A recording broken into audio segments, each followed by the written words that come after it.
Are you ready? Yeah. Yes! This is the Ross Kaminsky Show. You're a great American. Now, Ross Kaminsky. Come on, man. On Denver's talk station, 630 KHOW.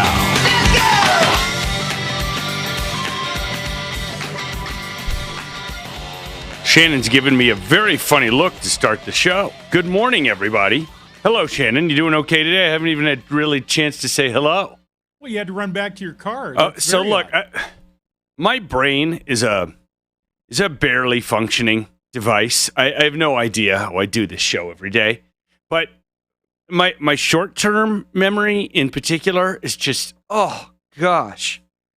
I mean, I'm sure this has happened to everyone a little bit, once in a while, but it happens to me a lot. Like I'll think of something that I need to do, or something that I need to get in another room, and I'll, maybe I'm in my home office, at my little studio downstairs, and I think of something that I need to get, in the laundry room, where I also keep some tools, and I'll go up there and I'll get to the laundry room and I'll forget why I was there, why I went there. Like, what did I need? Especially if I get distracted by something on the way.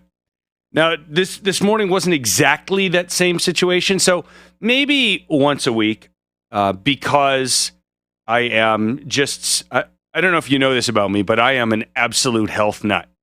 I am as devoted to my body as a temple as a person could possibly be.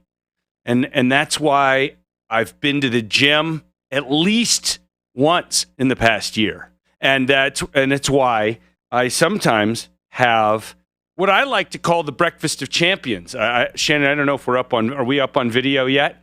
You are on YouTube? So I'm not going to eat this right now, but if we're on YouTube, I mean, you can see, you can hear, you can hear the paper right there in the microphone. So this is my breakfast of champions. This is bacon, egg, and cheese McGriddle from McDonald's, because of course anything where the bread is replaced by essentially a syrup-soaked, almost pancake thing, which is basically what a McGriddle is.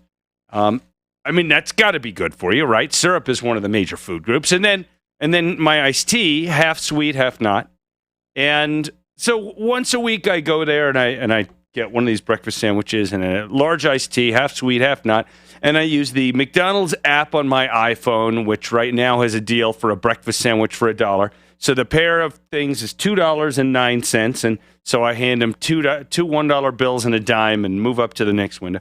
Anyway, and then they hand me the sandwich and a straw and a drink. And then this morning, I brought the stuff up and I laid out my stuff here in front of the microphone and in front of my computer screens that I'm looking at when I'm doing the show. And then I can't find my straw to drink the iced tea with, and I really don't want to drink this without a straw. So I run back down to my car because I know I have an extra straw. Actually, I thought that I was going to find the original straw in the car. And I went down there, and then I couldn't find it, but I had an extra straw in that, whatever you call that thing between the seats. What do you call that thing between the seats? Yeah, okay, console, fine. So I grabbed that extra straw, and then I come back up, and I'm shuffling around with some of the papers that I got ready for today's show, and I find the original straw was up here already. Oh, gosh. I'm so disappointed in myself sometimes. Anyway, all's well that ends well, because if you're watching on YouTube right now, you can see there is a straw in my iced tea. And half sweet, half not seems like the right way to go. Did you have something to say, Shannon? Producer Shannon. Yes? It's National Iced Tea Day. No, it's not. Are you serious? I wouldn't make that up. Oh my gosh. Really? He's telling the truth. It's National Iced Tea Day. What are the chances of that? Oh my gosh. An alternative to carbonated soft drinks and quite popular in the United States, iced tea makes up about 85%, what happened here? My screen went away, of all tea consumed. Restaurants, convenience stores, vending machines, grocery stores, and self-serve soda fountains make finding iced tea easy and convenient. Recipes for iced tea have been found dating back to the 1870s. The Buckeye Cookbook, published in 1876, and Housekeeping in Old Virginia, that's the whole name, Housekeeping in Old Virginia, published in 1877, both contain iced tea recipes. And don't forget, it's iced, I-C-E-D. It's not ice.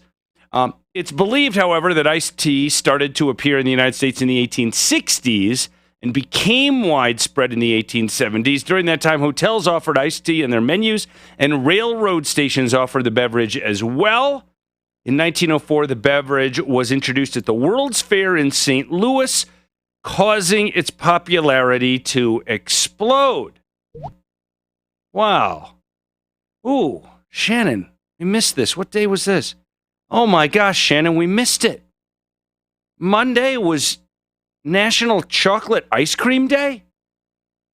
Oh my gosh. That's the most important day of the year. And I'm sure I had chocolate ice cream on that day, but we didn't remind people.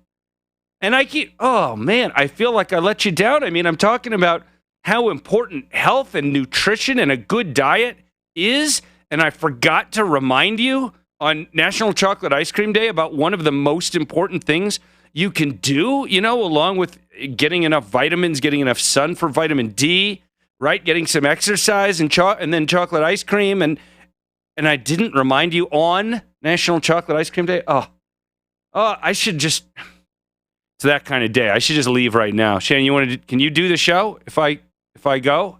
I got a couple guests coming up. You could talk to them. You want to take this camera and put it in there, and then you do the Zoom with these authors I have coming up later? Oh, boy. I do have a couple of great guests coming up. Seriously. All right, let's pretend that I started the day without losing my straw and that the day is going fine. All right? And then let's just get right back on track with it. Okay? Ready? Here we go. All right. Good morning, everybody. Welcome to this Thursday morning show. I'm Ross. Thanks for starting your day with me. How's that sound, Shannon? Like we're back on track? Sound pretty good?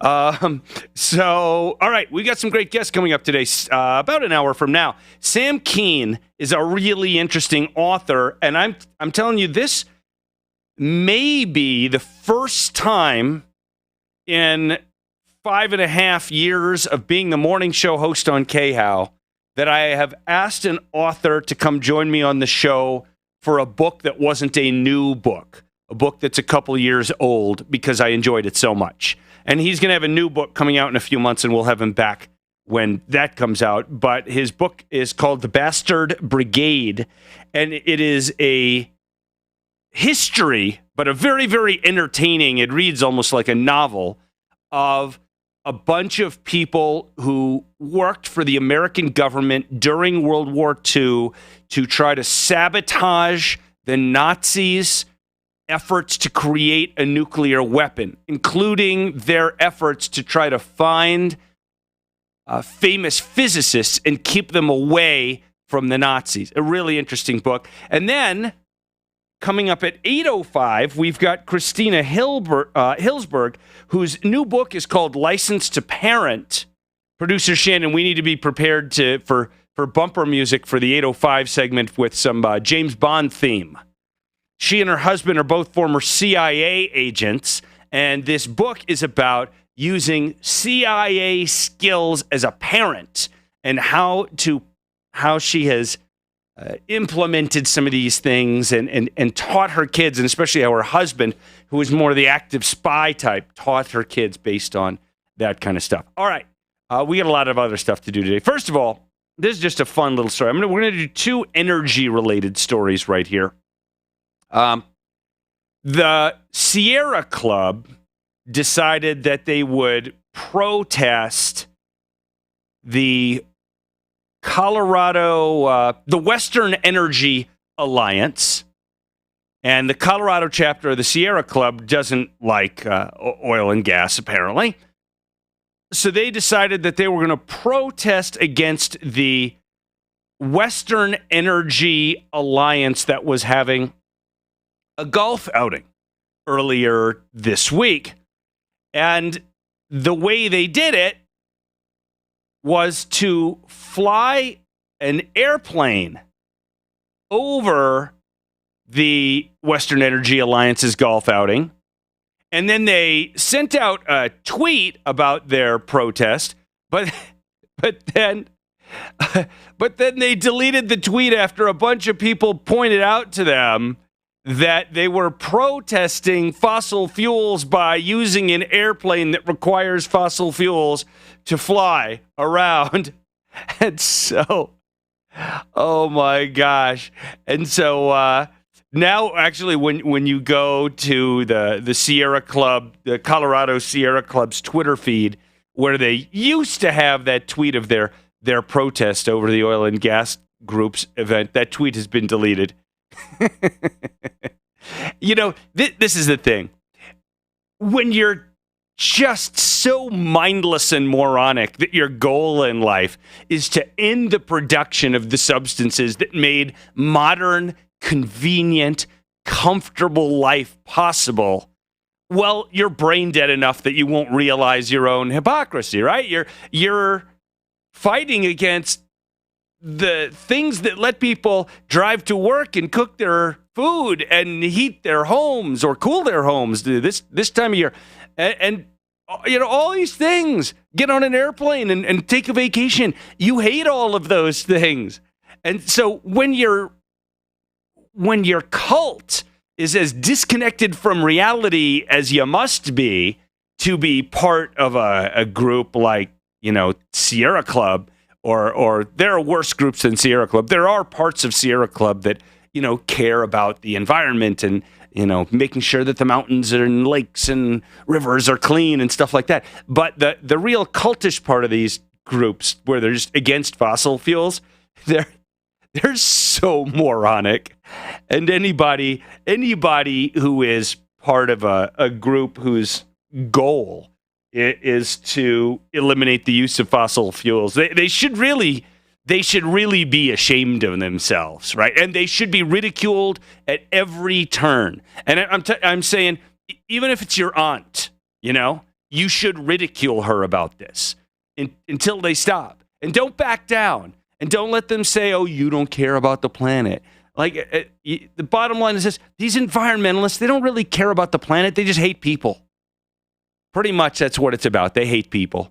Because otherwise, they wouldn't want to make it impossibly expensive for you to have a job or cook your food or heat your home. But those people, those lunatics, are in charge right now in Washington, D.C. You will recall that one of the first things that Grandpa Joe did was to cancel the federal permit for the Keystone XL pipeline. Now, the Keystone XL pipeline would take oil from the Alberta oil sands and route it via this pipeline to places mostly in the southern U.S. where it would be refined into products that we would use, gasoline for our cars and oil for other things and yada, yada, yada. Now, it's not like without this pipeline, they're not going to produce the oil. Instead, what will happen is they will produce the oil, and it will just be transported in ways that are more dangerous and also create more pollution through the forms of transportation. And then it will, to some degree, especially to the degree that they end up sending any of it overseas, it will be refined in ways that also use more energy for the refining and create more pollution in the process of refining, because America has very efficient refiners. If they end up sending a bunch of this to China, China's going to refine it in a way that's going to put a lot more pollution into the air. By the way, I'm not talking about carbon as pollution. Carbon is not pollution. It's plant food. I'm talking about real pollution, particulate matters and sulfates and all that stuff. And of course, the transportation. When you kill the pipeline, you're going to have to transport the oil by truck and by train. And those have quite high risks of accidents and big spills and all that. Anyway, the reason I mention all this after Grandpa Joe, who does seem like, you know, he might be a candidate for the new Alzheimer's drug. Not that the new Alzheimer's drug, not that we know that it works, but you know, he and his wife made like $16 or $17 million after leaving the White House from speaking fees, and I think she wrote a book and that sort of thing. So, you know, they could try the new drug and see see if it would help him. Anyway, the company that is behind Keystone XL used to be called TransCanada. Now they're called TC Energy. They announced yesterday that they are giving up on the Keystone XL pipeline. They've decided to terminate the project. According to CNN Business, terminate after a comprehensive review of its options and consulting with the government of Alberta, Canada. The company said it would coordinate with regulators, stakeholders, and Indigenous groups to ensure a safe exit from the project. The cancellation ends more than a decade of controversy over the pipeline and marks a big win for environmentalists who argued the project threatened the environment and would only worsen the climate crisis. God, these people are dumb. It's just, I know, listen, my dad may be listening right now. And Dad, if you're listening, you can text me and tell me. My dad doesn't like it when I call people dumb or stupid or something on the air. And yet these days, I'm just so at a loss to come up with other words. Stupid is such a understandable, direct word. Everybody knows what it means. Yeah, we can come up with all kinds of other euphemisms for it. And people know that dumb is a pretty good synonym for stupid most of the time. And I feel bad when I use that word sometimes because I know my dad has cautioned me against using the word stupid too much on the air. But we're surrounded by so much stupidity. I just don't know what else to do. Oh my gosh. I mean, listen to these people. Kendall Mackey, campaign manager of this group called 350.org, and their campaign is called Keep It in the Ground, right? Because they do not want you to be able to drive to work or heat your home or cook your food at an affordable price. They say the termination of this zombie pipeline, right? And the only reason that it was a zombie pipeline is because you guys elected a dim-witted old fool who was caving into the far left, elected him to the White House. Good for you. You won. And so he put a pause on it, and I guess that's why it's a zombie pipeline. But they say the termination of this sets a precedent for Biden to stop, and then they name a couple of other pipelines and all fossil fuel projects. That's their goal. Keep that in mind. Meanwhile, the president of the Chamber of Commerce's Global Energy Institute says the American people will lose the most by not having access to affordable and reliable energy that would have been safely and efficiently transported by the pipeline. That's the right answer. By the way, have you noticed that West Texas Intermediate crude, the benchmark for the United States of America, is $70 a barrel now? 70. You wonder why the prices at the pump are going up? Thank Democrats. KHOW Denver, 630 KHOW. An iHeartRadio station. Available everywhere on our free iHeartRadio app. #1 for music, radio, and podcasts.